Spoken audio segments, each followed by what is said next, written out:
Reading or speaking from a manuscript. Do you know what is a manuscript?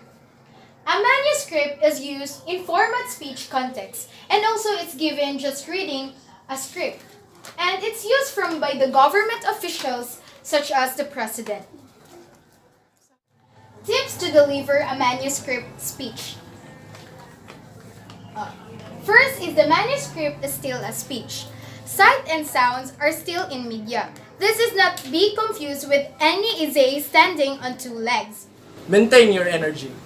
Your position for your presentation must come through maintaining your energy at a high level. Use your own wording if possible.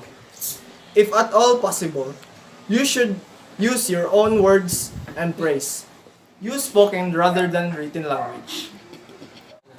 Try to avoid writing the speech out of long language. Instead, dictate your speech into a type of written. Number 5. Use short, simple sentences. When delivering a manuscript, it's important to avoid using convoluted phrases and dependent clauses that may blur the clarify of thought. Number 6. Prepare the manuscript in large print using both upper and lower case. The large print of the page should be triple spaced with wide margins. Divide the paper from top to bottom in thirds.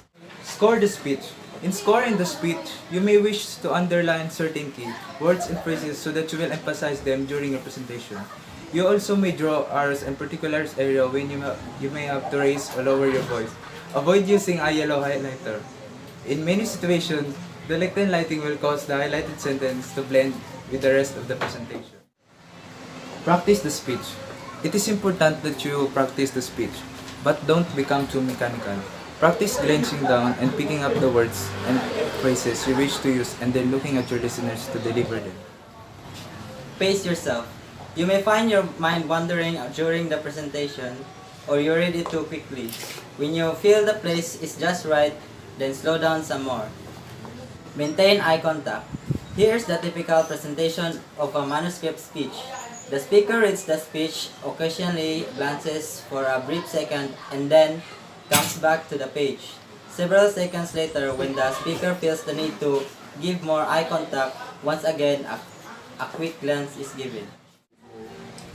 So, when doing a reading or speaking back from a manuscript, there is always a advantage and disadvantage. The advantage of it was control of time, control of word choice, and the next one is when style is critical or in English language.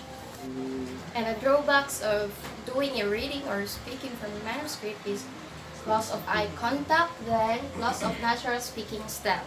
The speaker tends to read without emotion, lacking spontaneously, and may even sound boring. And the next one is the speaker, most of the time, never looks up from the manuscript being read. The speaker can lose his or her place in the speech, even while reading it, or turn to the wrong page of the manuscript.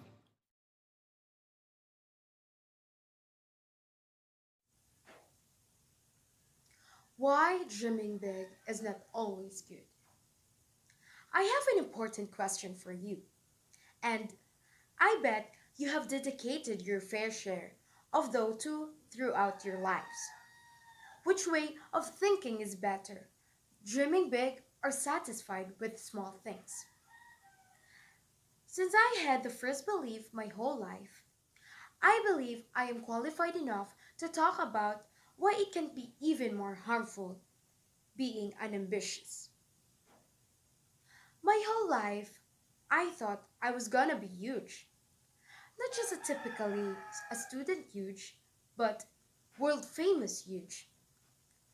I probably had some predisposition to think so, because I was a talented kid and did really well at school, frequently scoring at the top of the class. Over time, however, my motivation turned into something unhealthy. I started to believe that I was entitled to success and grow more and more frustrated as I faced the real world. Well, the truth is, I didn't contact it a lot until going to the university and leaving my hometown, where I had lived in a safe bubble, believing that success in the big city is waiting for me to come. The first ominous sign came when I didn't get perfect score in the entrance exam. I still really scored really well, 195 out of 200, and I got to the university. But I wasn't the first one anymore, which seems pretty logical now. There were thousands and thousands of kids applying to the same university. But back then, I felt that I was missing something. I couldn't enjoy my triumphs because I didn't get that perfect score. The pitiful, however, came almost 3 years later. I first got a B history exam, a subject I absolutely hate the most. Then I started to feel like a failure. Now, you're probably wondering, what does this have to do with dreaming big? Here's my answer. I always dream big, and this made me look small success. And I felt entitled for administration and victory. I believe you can guess what happened next. I grew more and more frustrated as I realized you had to work, and most often work hard to achieve what you wanted. You even had to withstand your failures and rejection, something I wasn't used of dealing with. The only opinion I had about my failures that they are diminish my previous accomplishment and my value as a person, and that success people never fail and never have to deal with the pain and rejection.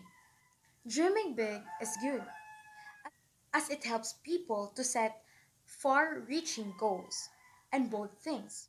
But it can only work if a person has a healthy relationship with failure throughout and taking tiny steps. This success that seemingly comes overnight takes years to achieve. But no one wants to mention these years. Huh? They are boring time of exhausting routine and continuously hard working. Sounds bad enough for a movie, right? So don't teach anyone dream big. Teach them to dream big while taking a tiny steps. This is always better than staying in one place wishing to be teleported to the valley of success. So this speech or manuscript I was reading is from sharkisa.com. So that is how you deliver a speech.